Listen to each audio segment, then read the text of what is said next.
கும்பராசி என்பர்கள் இந்த ஆவணி மாதத்தில் உறுதியாக புதிய ஆடை ஆபரணங்கள் வாங்குறது, அதேபோல் சின்ன சின்ன வீடு ஆல்ட்ரேஷன் சம்மந்தப்பட்ட விஷயங்களை பண்ணுறது, வீட்டில் ஏதாவது சுப நிகழ்ச்சிக்கான விஷயங்களில் அடித்தளம் நாட்டுவது அல்லது அதற்கான விஷயத்தை செயல்படுத்துவது எல்லாமே இந்த ஆவணி மாதத்தில் கும்பராசிக்கு உறுதியாக சிறப்பாக இருக்குது.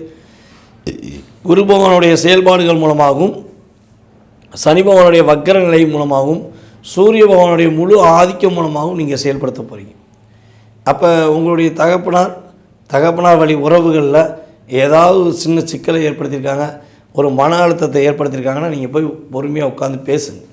நேரடியாக பேசுனீங்கன்னா கும்பராசிக்கு வெற்றி உண்டு. நீங்கள் ஃபோனில் பேசினா உங்களுடைய உண்மையான ரியாலிட்டி, உங்களோட உண்மையான தன்மையை அவங்க புரிஞ்சுக்கிற மாட்டாங்க. ஏன்னா நீங்கள் ஃபோனில் பேசும்போது விதம் வேறு மாதிரி இருக்கும். அதே நீங்கள் நேராக போய் பேசிங்கன்னா நல்லா பாண்டிங் நல்லாயிருக்கும். அப்போ உங்களுடைய பேச்சுக்கு அங்கே மரியாதை இருக்கும். நீங்கள் இன்னார் இந்த குடும்பத்தை சார்ந்தவங்கன்னு சொல்லி நீங்கள் உறுதியாக கரெக்டாக பர்ஃபெக்டாக பேசுனீங்கன்னா அவர்களுடைய செயல்பாடுகள் மூலமாக கும்பராசினியர்கள் கிரகமைப்பு ரீதியாக ஒரு மாற்றத்தையும்